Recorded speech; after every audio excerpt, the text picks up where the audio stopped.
Hello everyone, I am Monica Sharma. Today I will start class 8th mathematics, chapter 16, exercise 16.1, question number 11. Okay, this is the next part of exercise 16.11. I have been already uploaded one video of that exercise. Okay, and this is question number 11. अब देखो इसमें क्या है, question number 11 में आपको condition दी हुई है P into Q into P Q is equal to Q Q Q. मतलब क्या है इसका, ध्यान से सुनना। यहाँ पे आपको P और Q की वैल्यू को सिलेक्ट करना है, ठीक है। और यहाँ ध्यान रखना कि ये जो P Q R लिखा हुआ है, S T लिखा हुआ है, ये डिफरेंट डिफरेंट डिजिट है। मतलब सेम नहीं हो सकता कि आपने P भी 3 लिया और Q भी 3 लिया, नहीं हो सकता। क्यों? क्योंकि ये क्वेश्चन में गिवन है, ठीक है। और आपको क्या फाइंड आउट करना है, इसकी वैल्यू फाइंड आउट करनी है, ठीक है। तो आप तब कर पाओगे जब आपको P और Q की वैल्यू मालूम हो, ठीक है। अब देखो P और Q की वैल्यू मैंने ली, यहाँ 3 लिया, यहाँ 7 लिया, ठीक है। अब देखो यहाँ आपने पुट करना है 3 इंटू 7 इंटू पी क्यू, यानी ये क्या हो गया 37, ठीक है। जब आपने इसका मल्टीप्लाई किया तो कितना आएगा 37 इंटू 21, ठीक है। ठीक, 7 3 21, ठीक। अब जब यहाँ पे आपने मल्टीप्लाई किया तो क्या आ जाएगा, क्या आएगा, ध्यान से देखो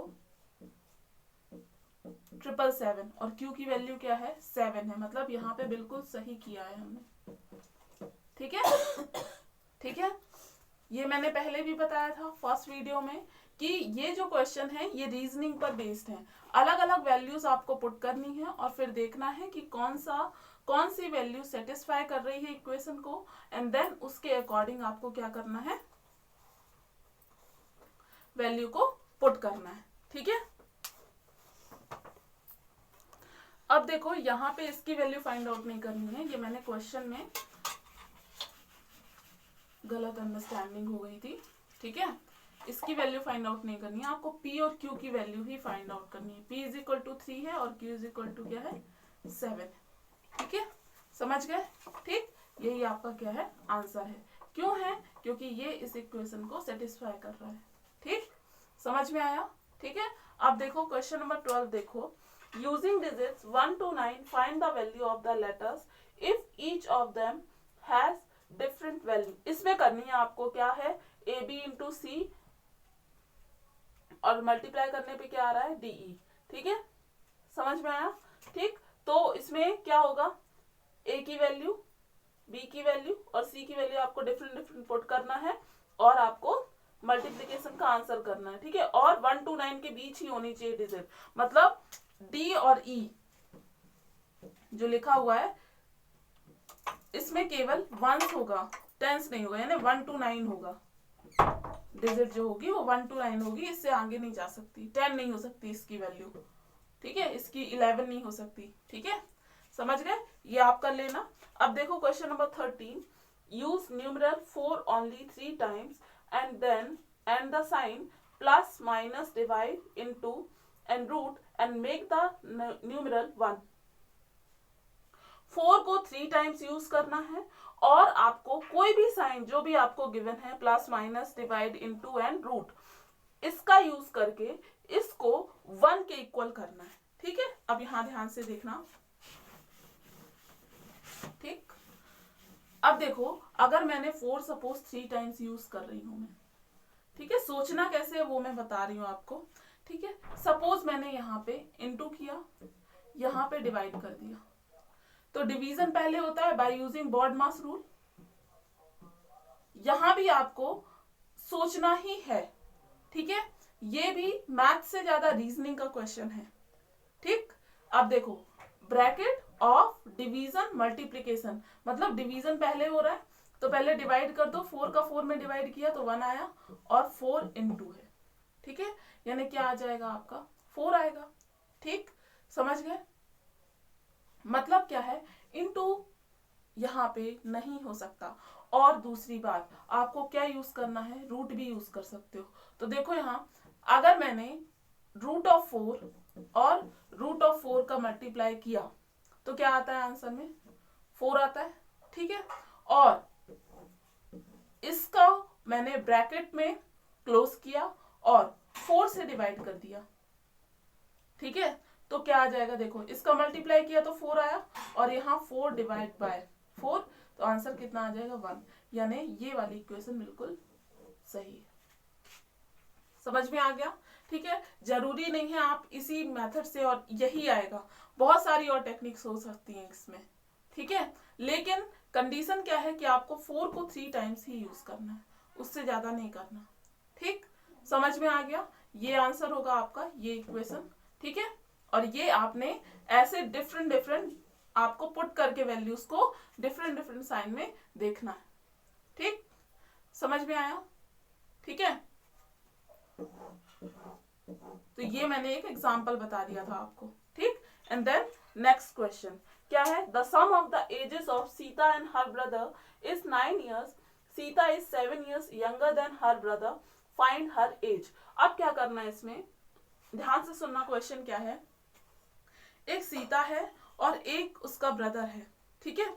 और उन दोनों का सम जो है, एजेस का सम, ठीक है, जो उनकी एज है उनका सम क्या है, सीता की एज का सम और उसके ब्रदर की एज का सम क्या है, 9 है, ठीक है। ये मैंने सिंबल से रिप्रेजेंट किया है, ठीक है। अभी देखना अभी क्या होगा। अब देखो क्वेश्चन में है कि सीता जो है वो यंगर है अपने ब्रदर से 7 years, ठीक।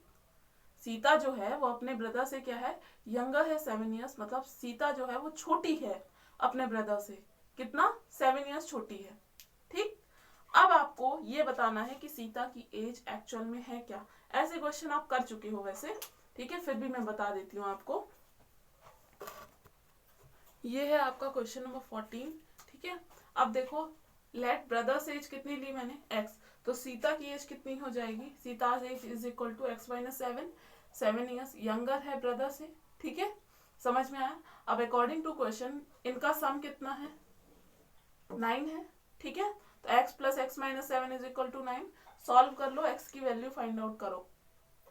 2x minus 7 is equal to 9, 2x is equal to 9, 7 को लेफ्ट टू राइट शिफ्ट किया तो प्लस में हो जाएगा, ठीक है। 9 plus 7 16, x is equal to 16 divide by 2, x is equal to 8, ठीक है। यानी ब्रदर्स एज कितनी आ गई, 8, और सीता की एज कितनी आएगी, 8 minus 7 year younger than brother, ठीक है। तो कितनी आ जाएगी, 1, ठीक है। ये 1 ईयर की होगी सीता, उसका ब्रदर कितने ईयर का है, 7 years का है,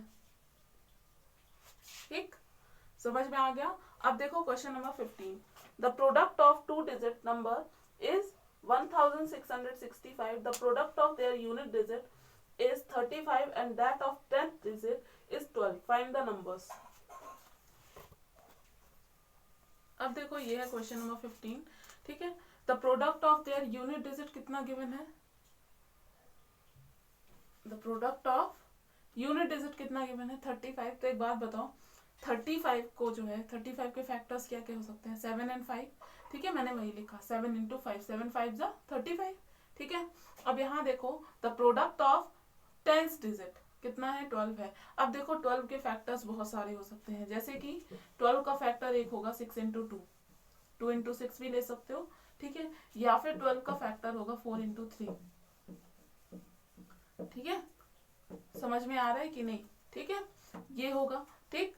अब आपको चूज करना है कि आपको कौन सा ज्यादा सुटेबल है, और वो आप चूज कैसे करोगे, इस नंबर को देख के, ठीक है। ये क्या है, ये जो नंबर आपको गिवन है, जो नंबर आपको फाइंड आउट करने हैं, उनका मल्टीप्लाई दिया हुआ है, ठीक। तो यहाँ पे क्या आएगा, 4 into 3 लेंगे, ठीक है। क्या लेंगे, 4 into 3 लेंगे। अब क्या करना है, अब आई आपके दिमाग की बात, कैसे, आपको डिफरेंट कॉम्बिनेशन बनाने हैं और फिर आपको वो 2 नंबर्स चूज करने हैं जिनका मल्टीप्लाई 1665 होता है, ठीक है। अब ध्यान से देखो, यहाँ पे मैंने कैसे बनाया, देखते जाना। 74 लिया, एक सेकेंड, ये क्या आएगा, देखो यूनिट डिजिट पे क्या है, 7 है, और आपका 10th डिजिट पे मैंने लिया 4, ये 47 हो गया, ठीक है। समझ में आया कैसे हुआ, यूनिट डिजिट पे 7 और टेंथ डिजिट पे 4, ठीक है। और सेकेंड नंबर क्या आएगा आपका, यूनिट डिजिट पे 5 और टेंथ डिजिट पे 3, ये हो गया, ठीक है। अब क्या इनका मल्टीप्लाई आता है क्या 1665, ये आप करके देखोगे। इसके अलावा और क्या कर सकते हो, और आप प्लेस चेंज कर सकते हो। जैसे यूनिट डिजिट तो 7 ही है, लेकिन आपने टेंथ डिजिट ले लिया 3, क्योंकि टेंथ डिजिट दोनों ही हो सकती है ना, ठीक। इनटू, अब यूनिट डिजिट पे क्या लोगे आप 5 और टेंथ डिजिट पे क्या लोगे 4, आपने इसका मल्टीप्लाई। अब क्या और कॉम्बिनेशन बन रहे हैं क्या, अब नहीं बन रहे, ध्यान से देखना, नहीं बनेंगे। क्यों, क्योंकि यूनिट डिजिट पे आपको 7 एंड 5 लेना था, तो डिफरेंट डिफरेंट वेरिएशन में मैंने ले लिया, 2 कॉम्बिनेशन होंगे इसके, ठीक है। आपने इसको मल्टीप्लाई करके देखना है, जिसका भी आंसर 1665 आएगा वो ही आंसर होगा अपना।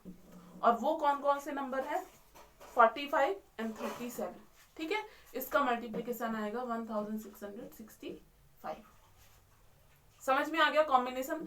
जब आप इसको मल्टीप्लाई करोगे तो कितना आएगा आपका, ये आएगा 1645, ठीक है। तो ये आपका आंसर नहीं हो सकता, क्योंकि प्रोडक्ट आपको गिवन है नंबर्स का।